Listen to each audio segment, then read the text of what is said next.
Hello guys, कैसे हो आप सभी लोग। Welcome to science cafe. My name is Yogesh Sharma. आज हम यहाँ पर डिस्कस करेंगे पर्सनालिटी को, व्यक्तित्व को। ठीक है, साइकोलॉजी की क्लासेस चल रही है हमारी, जिसमें इंटेलिजेंस जो है, हमारा बुद्धि जो है वो एंड हो चुकी है। आज हम डिस्कस करने जा रहे हैं पर्सनालिटी, व्यक्तित्व के बारे में डिस्कस करेंगे। व्यक्तित्व क्या है, व्यक्तित्व के कितने प्रकार हैं, और व्यक्तित्व के जो मापन है उनके बारे में डिटेल में डिस्कशन करेंगे इन वीडियोस में। तो चलिए आज की इस क्लास को स्टार्ट करते हैं। व्यक्तित्व जो कि पर्सनालिटी को लेकर है। सॉरी। हर व्यक्ति जो है, उस हर व्यक्ति का जो पर्सनालिटी है, हर व्यक्ति की जो पर्सनालिटी है वो अलग है। ठीक है, पर्सनालिटी के बारे में डिस्कस करेंगे। एवरी पर्सन यूनिक की जो है यहाँ पर बात की जाती है, अर्थात हर जो व्यक्ति है वो यूनिक है, किसी न किसी रूप से, किसी न किसी तरीके से। दो लोग जो है कभी भी आपस में एक जैसे नहीं हो सकते। हो सकता है पहनावा एक जैसा हो सकता है भाषा एक जैसी हो, लेकिन फिर भी किसी न किसी कारण से आपकी जो पर्सनालिटी है, आपका जो व्यक्तित्व जो है उसमें कहीं ना कहीं हमको चेंज होने को देखने को मिलता है। तो इसी पर्सनालिटी के बारे में आज हम डिस्कस करने जा रहे हैं इसकी क्लास में। तो चलिए आज की इस क्लास को स्टार्ट करते हैं। बहुत मजेदार क्लास होने वाली है। पर्सनालिटी,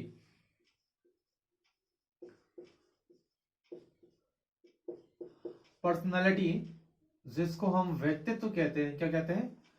व्यक्तित्व। दिख तो रहा है सभी को। पर्सनालिटी जिसको हम व्यक्तित्व कहते हैं, ये जो पर्सनालिटी है, इस पर्सनालिटी के बारे में बात करते हैं कि भाई ये जो टर्म है कहां से आई। ठीक है, तो यूनान के जो देश है वहां पर एक शब्द प्रचलन में है जिसको पर्सोना कहते हैं। क्या कहते हैं? पर्सोना। पर्सोना जो कि लैटिन भाषा का शब्द है। क्या? लैटिन शब्द है, लैटिन भाषा का शब्द है पर्सोना। और इस पर्सोना का जो मतलब जो होता है, इस पर्सोना का जो मीन है वो क्या है? मास्क। क्या? मास्क या मुखौटा जिसको हम कह सकते हैं। अर्थात कहने का मतलब ये है कि यूनान की जो कंट्रीज है वहां पर स्टेज शो वगैरह करते समय जो कलाकार जो वगैरह है, वो मुखौटा वगैरह जो है वहां पर यूज किया जाता है। इस मुखौटे को वहां पर पर्सोना कहते हैं, और इसी लैटिन शब्द पर्सोना से उत्पत्ति हुई है पर्सनालिटी की, जिसको हम व्यक्तित्व कह रहे हैं आज की दृष्टि से। तो पर्सोना जो शब्द है लैटिन भाषा का शब्द है, इसी पर्सोना से जो है पर्सनालिटी बना है। इस पर्सोना का मतलब है मास्क या मुखौटा।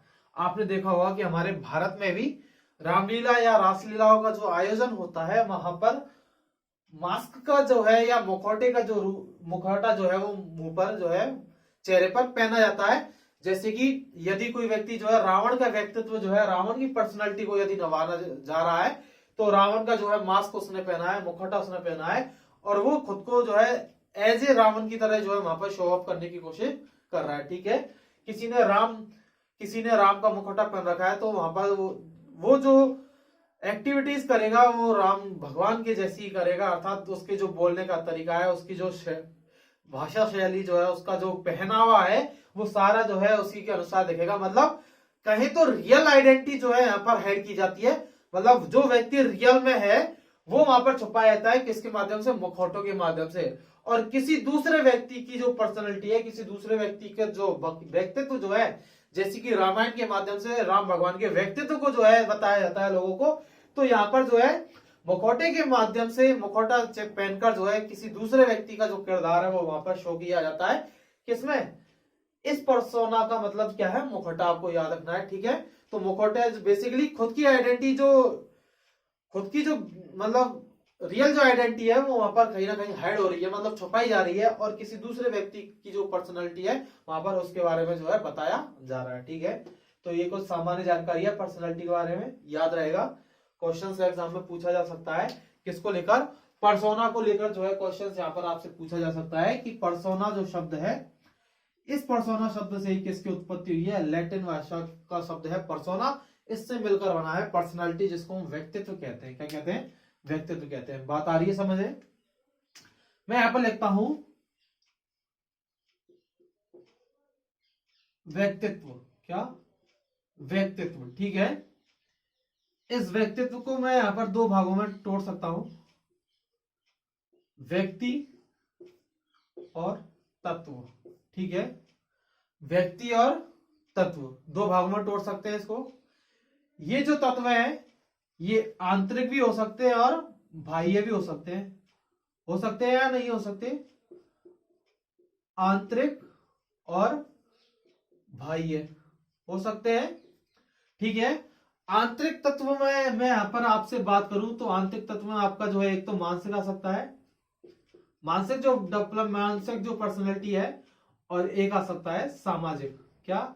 सामाजिक। ठीक है, दोनों की हम यहां पर बात कर सकते हैं। और बाह्य की मैं यहां पर आपसे बात करूं तो वो आपकी शारीरिक पर्सनैलिटी जो है वो कहीं ना कहीं यहां से जुड़ती है आपकी। ठीक है, व्यक्तित्व जो है उसको हमने तोड़ा दो भागों में, तो व्यक्ति और तत्व जो है दो भागों में टूट गया। तत्व का मतलब है कि कोई फैक्टर जो है या कारक जिसको आप कह सकते हैं, दो प्रकार के कारक हैं, आंतरिक और बाह्य। बाह्य रूप से आपकी पर्सनैलिटी शारीरिक रूप से जो है डिफाइन होती है, आपके शरीर की संरचना कैसी है उस हिसाब से। आंतरिक रूप से आपका जो मेंटल है और आपका जो सोशल है, ठीक है, फैक्टर है, वो वहां पर कहीं ना कहीं कार्य करता है। आपका जो समाज के लोगों के प्रति कैसा व्यक्तित्व है और मानसिक रूप से आपका व्यक्तित्व कैसा है, आप लोगों के साथ किस नजरिए से बात करते हैं, उनको कैसे देखते हैं, वो कहीं ना कहीं आपकी मेंटल चीजों से जुड़ती है। सामाजिक आपका जो है समाज के लोगों से व्यवहार कैसा है, वो कहीं ना कहीं समाज से जुड़ता है, अर्थात समाज के लोगों में भी आपका जो पर्सनैलिटी है वो कहीं ना कहीं शो होती है। शारीरिक रूप से जो है आप अच्छे हो, आपकी पर्सनैलिटी अच्छी है, आपका शारीरिक जो है ढांचा अच्छा है, कहने का मतलब है फिजिकली आप जो है बैलेंस है, तो वहां पर आपका जो पर्सनैलिटी है वो कहीं ना कहीं ग्रो करती है, अर्थात लोग जो है आपको आपसे खुद जो है आकर, होता है ना कि वही कोई अच्छा स्मार्ट सा बंदा जो दिख रहा है, तो लोग जो है खुद, मतलब कई लोगों की आदत होती है कि वहां से कनेक्ट करने की कोशिश करते हैं। जैसे कि अभी आपको कहीं ना कहीं से कोई भी एक्टर दिख जाए तो आपका जो वो होता है कि हम उस व्यक्ति से कनेक्ट होना चाहते हैं, जो हमें अट्रैक्ट करता है, तो शारीरिक रूप से भी आपका जो है व्यक्तित्व हो सकता है। ठीक है, तो यहां पर हमने बात की व्यक्ति प्लस तत्व, आंतरिक और बाह्य दोनों कारकों से मिलकर ही पर्सनैलिटी जो है वो कहीं ना कहीं बनती है। यदि बात कर रहे हैं हम पर्सनैलिटी की, तो ऑल ओवर पर्सनैलिटी जो है आंतरिक और बाह्य कारकों से मिलकर बनती है, जिसमें मानसिक, सामाजिक और शारीरिक जो है इनका इंपॉर्टेंट रोल यहां पर देखा गया है। इतनी बात यहां तक समझ में आ गया सभी को? अब हम यहां से आगे बढ़ते हैं। ठीक है, सिगमंड फ्रायड जो है, इन्होंने अपने मनोविश्लेषणात्मक सिद्धांत में ही व्यक्तित्व की तीन अवस्थाओं के बारे में बात की। व्यक्तित्व की तीन अवस्थाएं दी, उनके बारे में थोड़ा सा डिस्कशन कर लेते हैं। किसने? सिगमंड फ्रायड ने। रेड से दिखता नहीं है कई बार, है ना?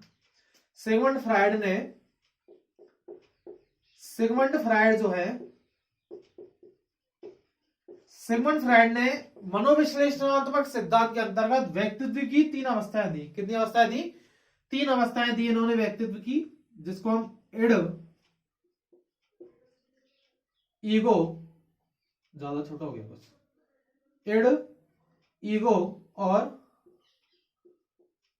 सुपर ईगो यहां पर। ठीक है, इड को कहते हैं इदम,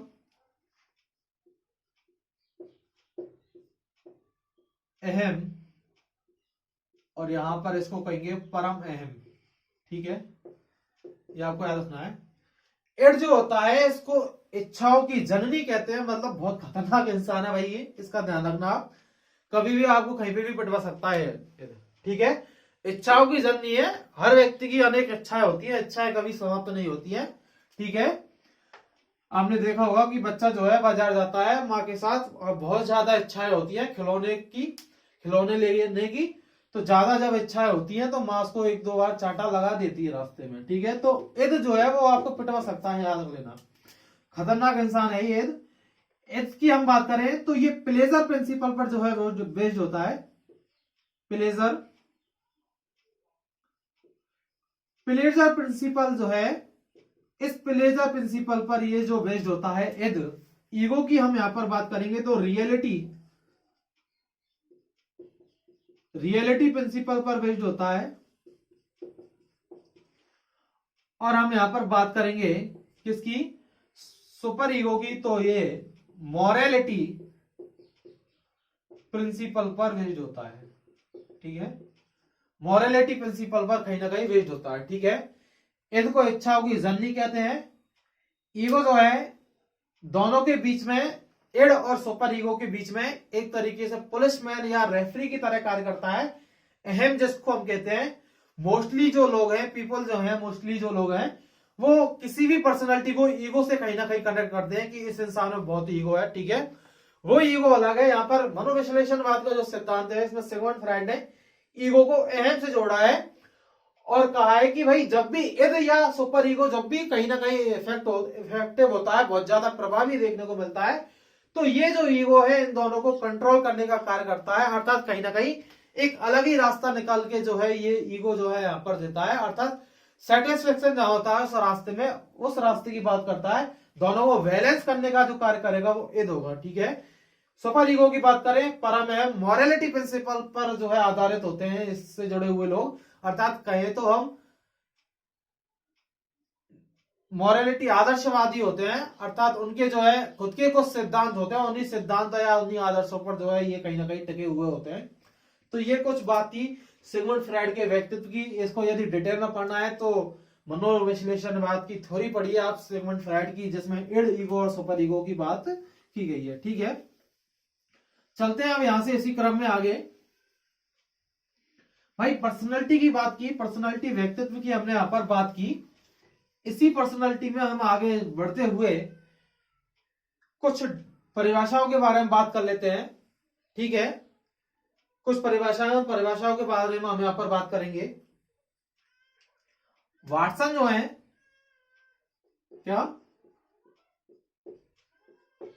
वाटसन, हम यहां पर बात कर रहे हैं परिभाषाओं के बारे में। ठीक है, वाटसन जो है, वाटसन कहते हैं कि भाई व्यक्तित्व जो है, क्या व्यक्तित्व, व्यक्तित्व परिवर्तनशील है। कैसा है? परिवर्तनशील है। यह किसी को, यह की जगह आप लिख देता हूं मैं, आप किसी को प्रिय लग सकते हो, प्रिय लग सकते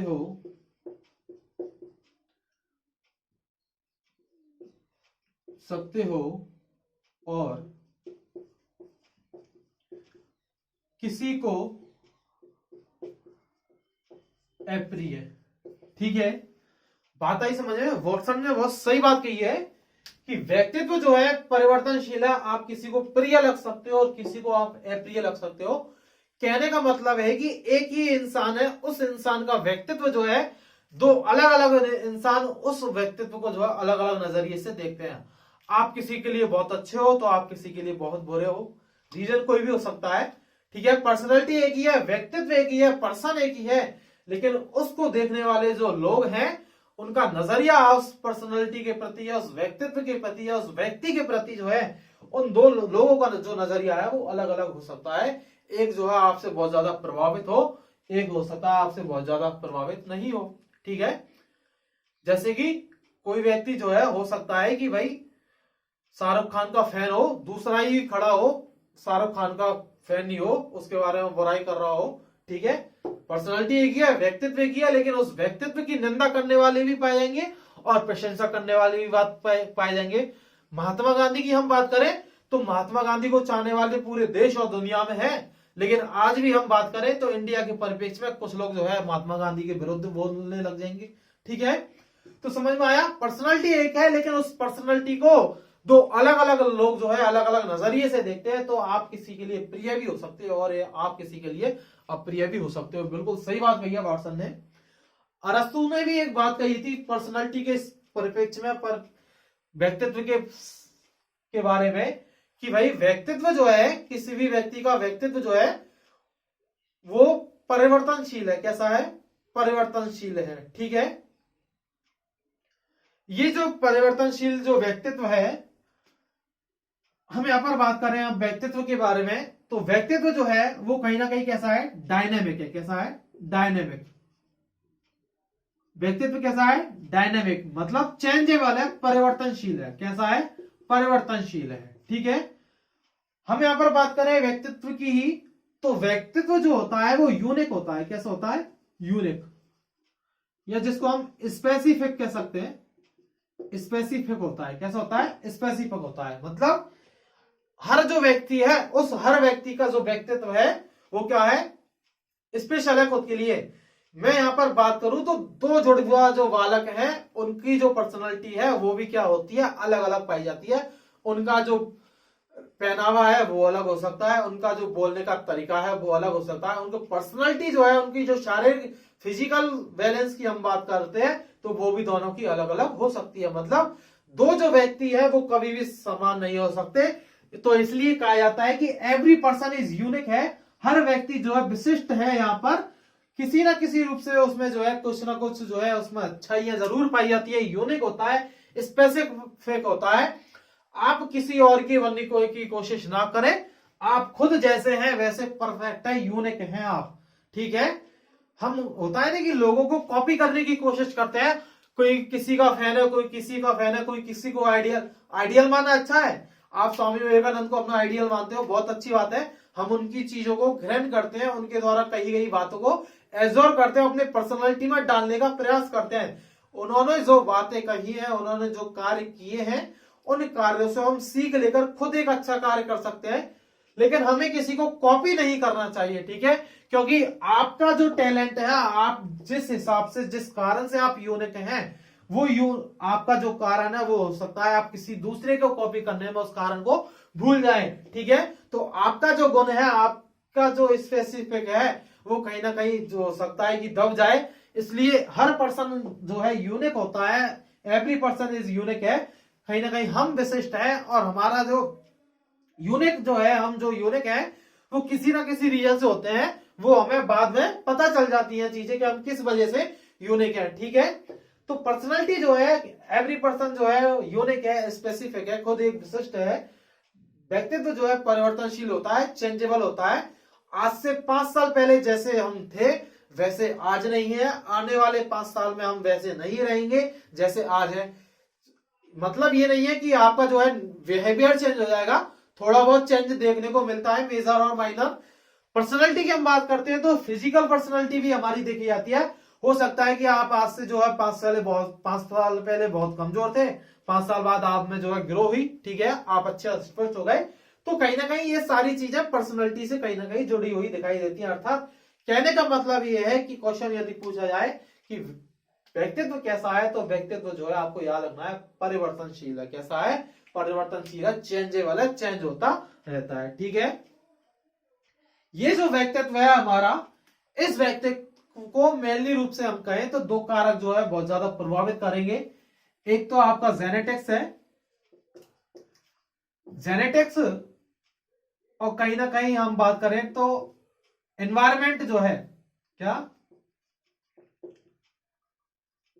एनवायरमेंट जो है हमारा, वातावरण जो है, ये वातावरण और ये जो हमारी वंशागति जो है या आनुवंशिकता जिसको हम कहते हैं, जेनेटिक्स जिसको हम कहते हैं, वो कहीं ना कहीं हमारे जो है व्यक्तित्व को जो है बहुत ज्यादा प्रभावित करती है। ठीक है, वातावरण कैसे प्रभावित करेगा, तो समझिए इस चीज को कि हम जिस वातावरण में रहते हैं, जिस माहौल में रहते हैं, उस माहौल का पहनावा सीखते हैं, उस माहौल की जो है, उस वातावरण की लैंग्वेज हम सीखते हैं। जिस क्षेत्रीय भाषा को हम सीख रहे हैं वो हमारे क्षेत्र से जुड़ी हुई है। कहने का मतलब ये है कि एक वातावरण जो है एक व्यक्ति पर जो है बहुत ज्यादा प्रभाव डालता है। उस व्यक्ति के व्यक्तित्व का जो है निर्धारण करता है एक वातावरण। जेनेटिक्स की हम बात करें, जीन जो है, आपकी जो पर्सनैलिटी जो है, आपका जो फिजिकल पर्सनैलिटी जो है वो कहीं ना कहीं जेनेटिक्स के रूप से डिफाइन होगी। आपको जो जीन मिले हैं वो जीन आपकी पर्सनैलिटी को कहीं ना कहीं डेवलप करेंगे। तो कहीं ना कहीं कह सकते हैं कि एनवायरमेंट और जेनेटिक्स जो है, जो चीज आपको जन्म से माता पिता से मिली हुई है, आपने जो है जन्म से मिली हुई है, वातावरण जो है वो अर्जित है, और जेनेटिक्स जो है वो जन्म जाता है। ठीक है, जो कि जन्म से मिलती है। ये दोनों कहीं ना कहीं किसी ना किसी रूप में जो है हमारे व्यक्तित्व जो है, हमारी पर्सनैलिटी को कहीं ना कहीं क्या करते हैं, प्रभावित करने का कार्य करते हैं। ठीक है, ये बात आपको समझ में आई। अब हम आगे इसी क्रम में बात करते हैं टाइप्स ऑफ पर्सनैलिटी की, क्या टाइप्स ऑफ पर्सनैलिटी, व्यक्तित्व के प्रकारों की बात करेंगे। ठीक है, समझ में आ रहा है ना? व्यक्तित्व के प्रकारों की यहां पर बात की जाएगी। ठीक है,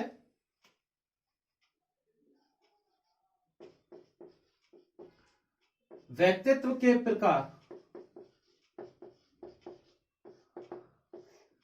व्यक्तित्व के प्रकारों की यहां पर बात की जाएगी। मैं लिख देता हूं, टाइप्स ऑफ पर्सनैलिटी। ठीक है, व्यक्तित्व के प्रकार की हम बात करेंगे। तो व्यक्तित्व के जो प्रकार है इनको मेनली रूप से दो भागों में बांटा गया है। कितने भागों में? दो भागों में। कुछ प्रकार, कुछ जो विभाजन है वो भारतीय परंपरा के अनुसार है, कुछ जो विभाजन है वो पाश्चात्य परंपरा के अनुसार है। तो कह सकते हैं कि भारतीय और पाश्चात्य जो है उस हिसाब से जो है व्यक्तित्व को दो भागों में बांटा गया है। पहले हम पाश्चात्य की बात कर लेते हैं। ठीक है, पाश्चात्य परंपरा के अनुसार व्यक्तित्व को कैसे दो भागों में बांटा गया है। तो अलग अलग लोगों ने अलग अलग तरीके से जो है व्यक्तित्व को बांटने की कोशिश की है। तो हम सबसे पहला जो क्लासिफिकेशन पढ़ने जा रहे हैं वो है हिप्पोक्रेट्स का। किसका? हिप्पोक्रेट्स। हिप्पोक्रेट्स के अनुसार, हिप्पोक्रेट्स जो है इन्होंने शारीरिक द्रव्य के आधार पर, किसके आधार पर? शारीरिक द्रव्य, जिसको हम पित्त भी कहते हैं। क्या कहते हैं? पित्त भी कहते हैं। ठीक है, हिप्पोक्रेट्स जो है इन्होंने शारीरिक द्रव्य के आधार पर या पित्त के आधार पर जो है व्यक्तित्व को चार भागों में बांटने की कोशिश की है। कितने भागों में? व्यक्तित्व को यहां पर मेनली रूप से कितने भागों में बांटा है? चार भागों में बांटा है। देखते हैं कौन कौन से।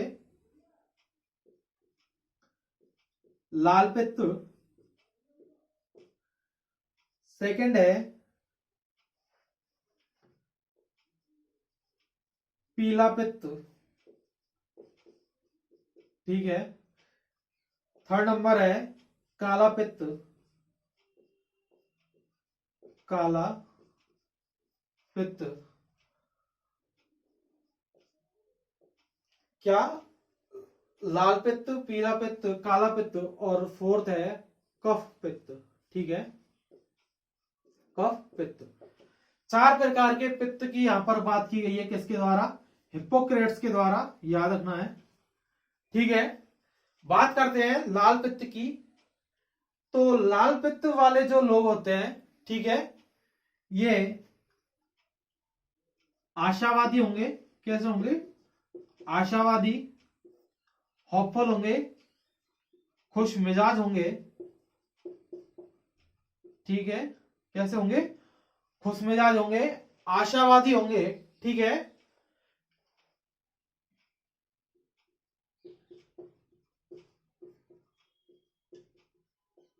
किसी भी कार्य को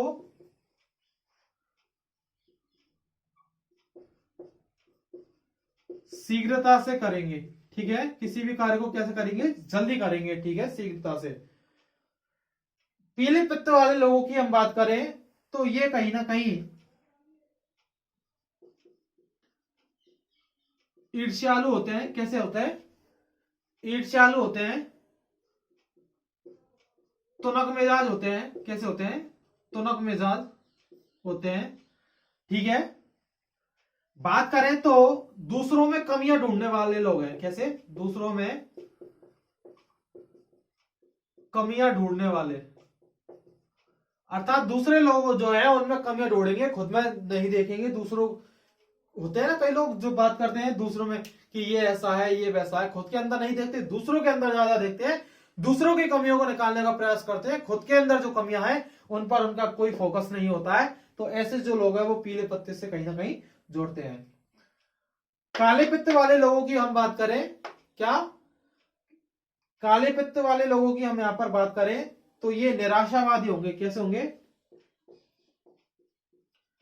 निराशावादी होंगे। यहां पर कैसे होंगे? निराशावादी होंगे, कह सकते हैं कुछ आलसी टाइप होंगे। ठीक है, कफ पित्त की हम बात करें तो ये कहीं ना कहीं सर्दी जुकाम या अन्य रोगों से ग्रसित होते हैं। कैसे? अन्य रोगों से ग्रसित पाए जाते हैं। इस प्रकार से 4 प्रकार के जो है व्यक्तित्व की बात की है हिप्पोक्रेट्स ने। शारीरिक द्रव्य के आधार पर इस भागों को बांटा गया है। क्वेश्चन पूछा जा सकता है किस आधार पर जो है हिप्पोक्रेट्स ने व्यक्तित्व को बांटा, तो शारीरिक द्रव्य या पित्त के आधार पर जो है यानी यहां पर इन्होंने इसको बांटने की कोशिश की। आपको याद रखना है क्लासिफिकेशन किसका है? हिप्पोक्रेट्स का। 4 भागों में बांटा, लाल पित्त, पीला पित्त, काला पित्त और कफ पित्त। ठीक है। लाल पित्त वाले जो लोग हैं आशावादी होंगे, खुशमिजाज होंगे, किसी भी कार्य को जो है बहुत अच्छे तरीके से करेंगे, पूर्णता के साथ करेंगे। पीले पित्त वाले जो लोग हैं ईर्ष्यालु होंगे, तनक मिजाज होंगे, दूसरों में कमियां निकालेंगे, खुद के अंदर झांकने की कोशिश नहीं करते हैं। ठीक है। काले पित्त वाले जो लोग हैं जीवन से निराशावादी होते हैं, आलसी टाइप होते हैं कुछ। ठीक है। कफ पित्त की हम बात करें, सर्दी जुकाम या अन्य रोगों से ग्रसित वाले जो लोग हैं वो कहीं ना कहीं कफ पित्त से जुड़े हुए होते हैं। इस प्रकार से 4 प्रकार के जो व्यक्तित्व है, 4 प्रकार की जो पर्सनैलिटी है, उसकी बात की गई है किसके द्वारा? हिप्पोक्रेट्स के द्वारा। आपको याद रखना है, चाहो तो आप स्क्रीनशॉट ले सकते हो। ठीक है। मैं मिटाने को जा रहा हूं इसको, मिटाओ।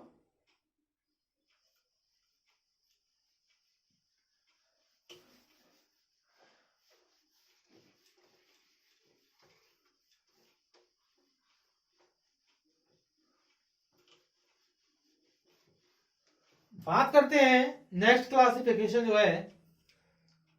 ठीक है। नेक्स्ट क्लासिफिकेशन जो है उसकी हम बात करते हैं क्रेचमर या क्रेचमर के अनुसार। क्रेचमर के अनुसार क्रेचमर या क्रेचमर जो है इसने भी व्यक्तित्व को जो है 4 भागों में बांटा। कितने भागों में? कितने भागों में? 4 भागों में यहां पर बांटा। इनका जो क्लासिफिकेशन है वो शारीरिक संरचना के आधार पर है। किसके आधार पर? शारीरिक संरचना के आधार पर। शारीरिक संरचना के आधार पर, अर्थात शारीरिक संरचना के आधार पर क्रेचमर या क्रेचमर ने व्यक्तित्व जो है इस व्यक्तित्व को 4 भागों में बांटा। कितने भागों में बांटा? 4 भागों में बांटा। चारों भागों की हम यहां पर बात करेंगे 1 बाई 1। पहला है पिकनिक, जिसको हम नाटे भी कहते हैं। ठीक है।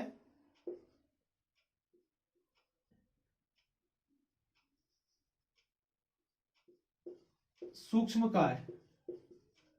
ठीक है। दूसरा है यहां पर एथलेटिक। एथलेटिक, जिसको हम कहेंगे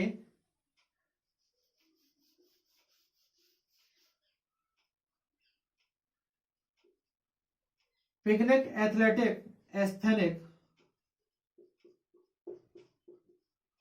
और फोर्थ है यहां पर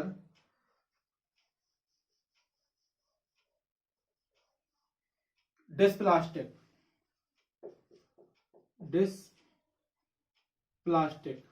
ठीक है। जिसको हम मिस्र काय कहते हैं। क्या कहते हैं?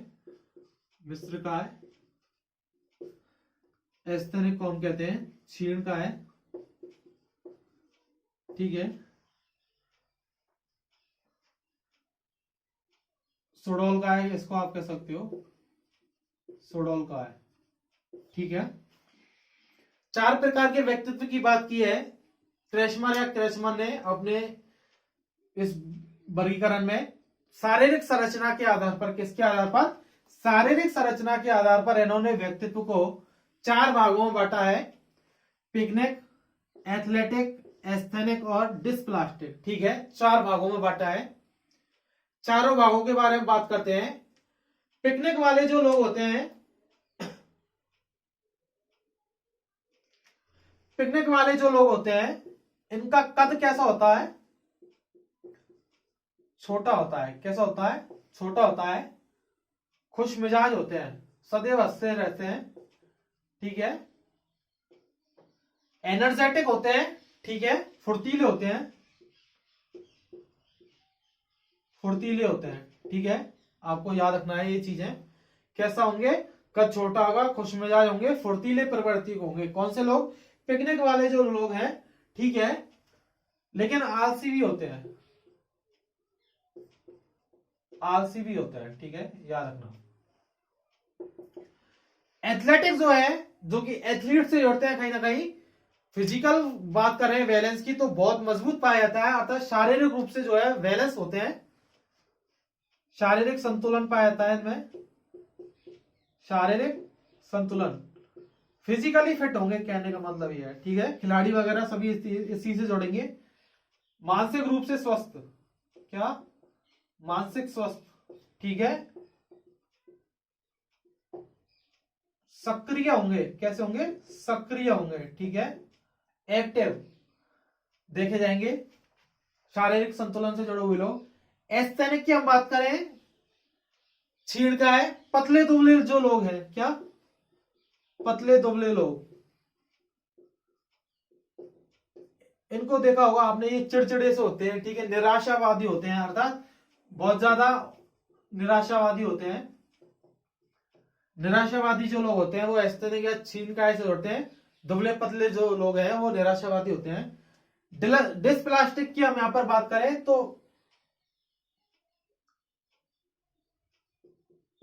इन तीनों का मिला जुला रूप है, ये मिला जुला रूप, अर्थात ये जो सभी लक्षण है वो इस वाले के अंतर्गत पाए जाते हैं। किसके अंतर्गत? डिस्प्लास्टिक या मिश्रकाय के अंतर्गत।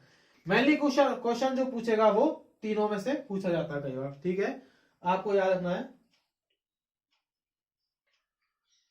हाँ भाई, छीड़काय होते हैं, पतले दुबले जो लोग होते हैं, निराशावादी होते हैं, कहीं ना कहीं बीमारी से ग्रसित होते हैं। कैसे? बीमारी से ग्रसित, ठीक है, ये लिख देता हूं। पतले दुबले का मतलब यही है कि शारीरिक रूप से स्वस्थ नहीं है।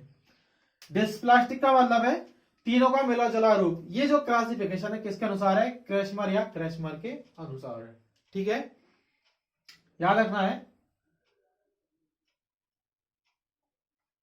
ठीक है। क्रेशमर या क्रेशमर ने दिया है ये जो क्लासिफिकेशन जो दिया है। साथ ही साथ में यहां पर एक और वर्गीकरण पढ़ लेते हैं हम, शेल्डन का। किसका? शेल्डन का वर्गीकरण मैं इधर लिख देता हूं, क्योंकि इसके जो कैरेक्टर्स हैं वो इसी से मिलते जुलते हैं, ठीक है। शेल्डन जो है, इन्होंने भी, शेल्डन ने व्यक्तित्व को जो है इन्होंने तीन भागों में बांटा है। कितने भागों में बांटा है? शेल्डन ने व्यक्तित्व को तीन भागों में बांटा है। शारीरिक संरचना के आधार पर ही बांटा है। किसके आधार पर? शारीरिक संरचना के आधार पर, याद रखना है आपको। शारीरिक संरचना के आधार पर ही शेल्डन ने व्यक्तित्व को जो है तीन भागों में बांटा है। यहां पर मैं लिख देता हूं,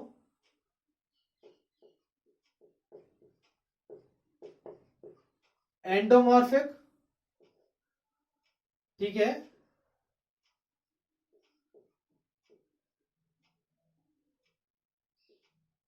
मीजोमॉर्फिक, एंडोमॉर्फिक, मीजोमॉर्फिक और एक्टोमॉर्फिक। क्या? एक्टोमॉर्फिक। तीन भागों में बटा है, अलग अलग नाम लिख देता हूं। एंडोमॉर्फिक को कहते हैं गोलाकार, मीजोमॉर्फिक को कहते हैं आयताकार, इसको हम कहते हैं लंबाकार, ठीक है। लंबे जो लोग हैं वो मोस्टली पतले दुबले होते हैं, इससे याद रख लेना। मैं यहां पर बात कर रहा हूं, इनमें तो सिमिलरिटी है इसलिए मैंने इसी को साथ में पढ़ने की कोशिश की है। एंडोमॉर्फिक जो लोग होंगे, कद छोटा होगा, गोलाकार होंगे, खुशमिजाज होंगे, फुर्तीले होंगे और आलसी होंगे, ठीक है। अर्थात इनके जो कैरेक्टर्स हैं वो इन्हीं लोगों के साथ मिलते हैं, ठीक है, पिकनिक वालों के जैसे। मीजोमॉर्फिक ऐसा मत सोचिए ना एंडोमॉर्फिक ही पिकनिक है, ठीक है, कैरेक्टर्स जो है इनसे मिलते जुलते हैं, तो इसलिए याद रखना है। मीजोमॉर्फिक को हम कहते हैं आयताकार, इनके जो कैरेक्टर्स हैं वो एथलेटिक्स से मिलते हैं। कहने का मतलब यह है शारीरिक रूप से संतुलित होते हैं, मानसिक रूप से स्वस्थ होते हैं और एक्टिव होते हैं। कैसे लोग? आयताकार जो लोग हैं, ठीक है। और हम बात करेंगे एक्टोमॉर्फिक की, तो ये कैसे होते हैं, लंबाकार होते हैं। इनके जो लक्षण है वो एस्थेटिक से जोड़ते हैं, पतले दुबले होंगे, निराशावादी होंगे और बीमारी से ग्रसित होंगे। कैसे लोग, एक्टोमॉर्फिक लोग, ठीक है।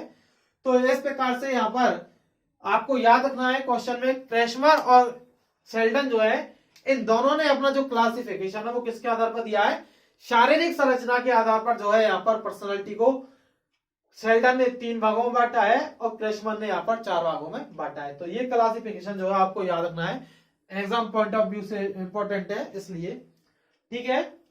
बढ़ते हैं फिर यहां से आगे अगले क्लासिफिकेशन की ओर,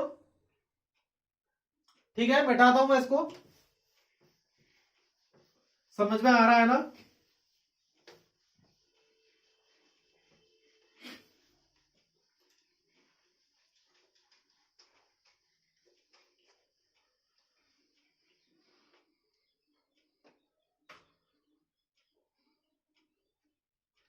ठीक है, अगला क्लासिफिकेशन पढ़ते हैं, साथ ही साथ में 2 क्लासिफिकेशन पढ़ेंगे, 2 वर्गीकरण पढ़ेंगे, ठीक है। इधर पढ़ लेते हैं हम युंग या जुंग, ठीक है। इधर पढ़ेंगे युंग या जुंग और इधर आइजेंक के अनुसार,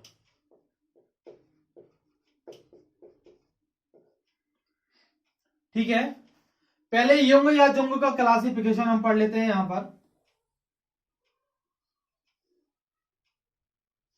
युंग जो है, इन्होंने व्यक्तित्व जो है, पर्सनालिटी को इन्होंने मनोवैज्ञानिक आधार पर, किस पर, मनोवैज्ञानिक आधार पर इन्होंने व्यक्तित्व को जो है यहां पर बांटने की कोशिश की है। किसके आधार पर, मनोवैज्ञानिक आधार पर, मनोवैज्ञानिक आधार पर,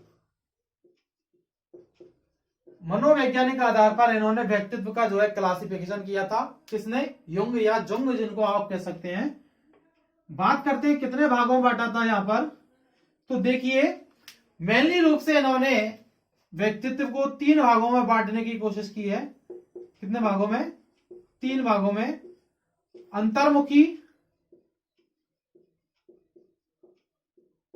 बहिर्मुखी और थर्ड नंबर है उभयमुखी, ठीक है।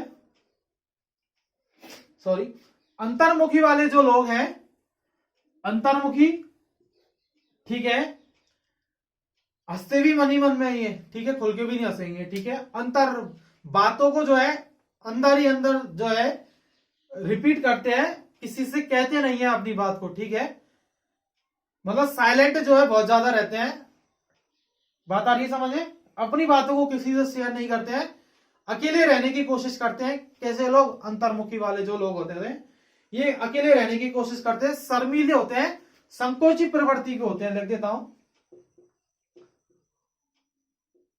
शर्मीले, संकोची।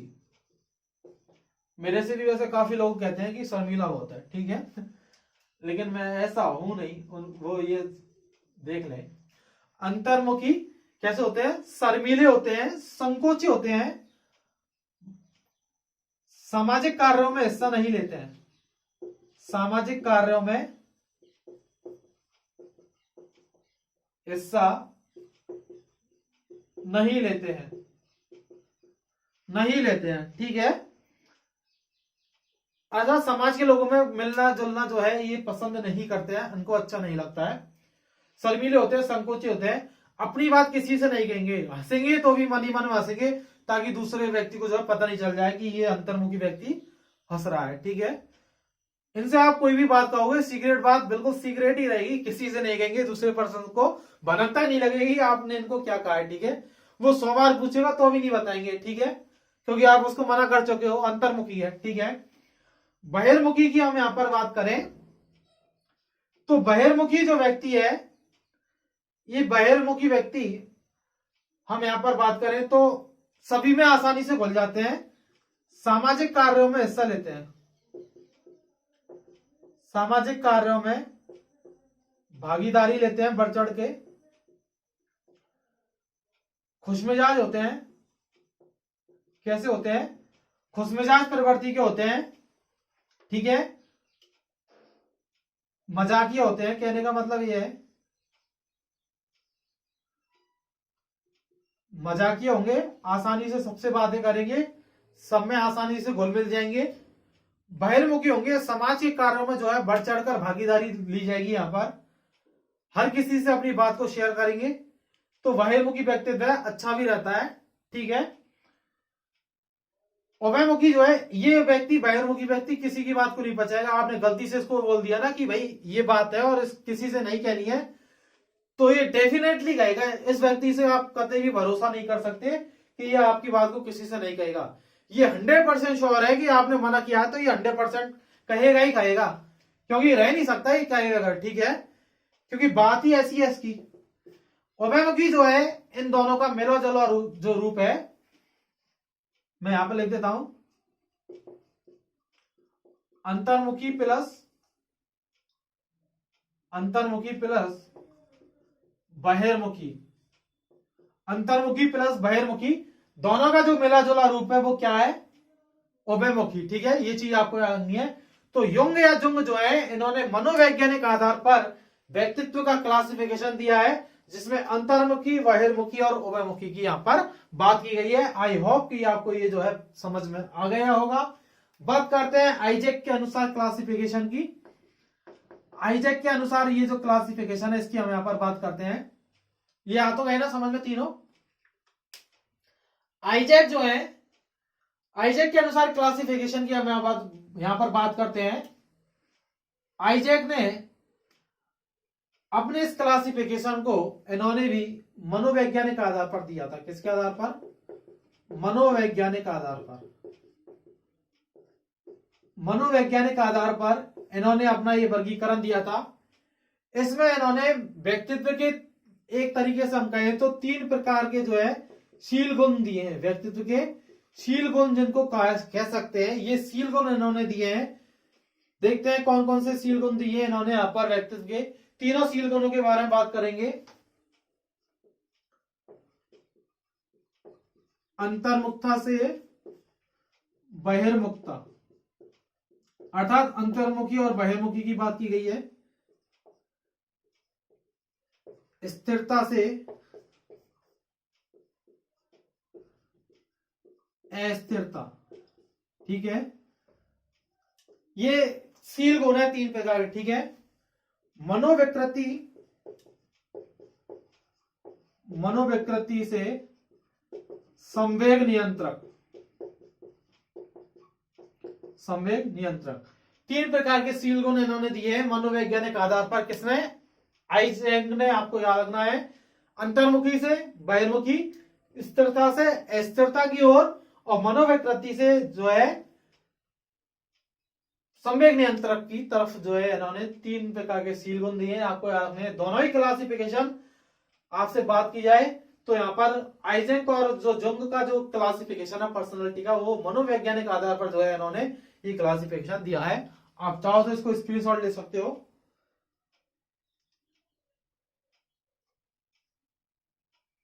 ठीक है, आगे चलते हैं। लास्ट क्लासिफिकेशन है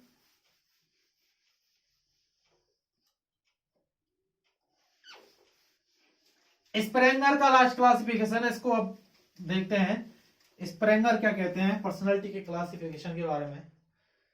स्प्रेंगर के अनुसार, ठीक है, लास्ट है ये। स्प्रेंगर के अनुसार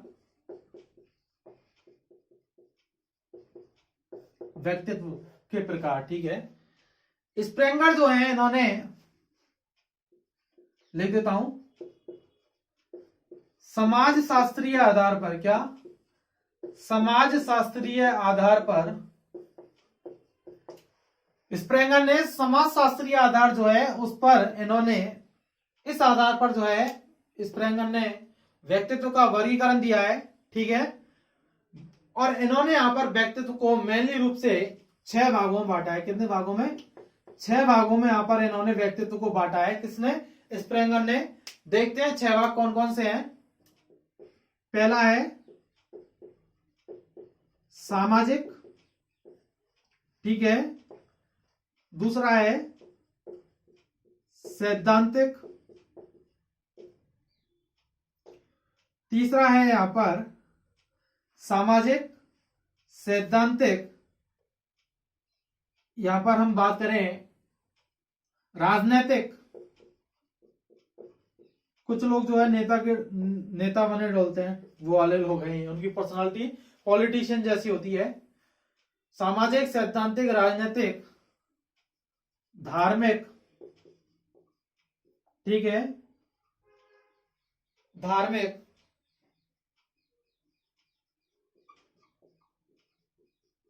सौंदर्यात्मक, और लास्ट जो है वो है आर्थिक, बिजनेसमैन जिनको हम कह सकते हैं। तो ये इन्होंने यहां पर 6 प्रकार का जो है क्लासिफिकेशन दिया है, किसने, स्प्रेंगर ने, समाजशास्त्रीय आधार पर।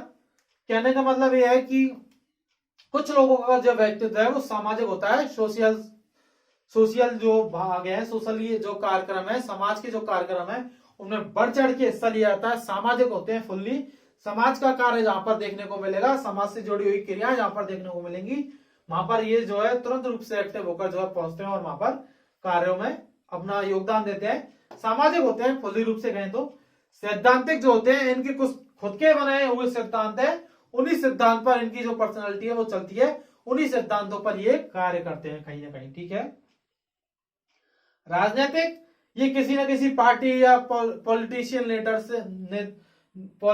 से जो है बहुत ज्यादा पास में होंगे, पार्टी से जुड़े हुए होंगे, आरएसएस हो सकती है, बीजेपी हो सकती है, कांग्रेस हो सकती है, किसी भी पार्टी या क्षेत्रीय पार्टी से ये जुड़े हुए लोग हैं।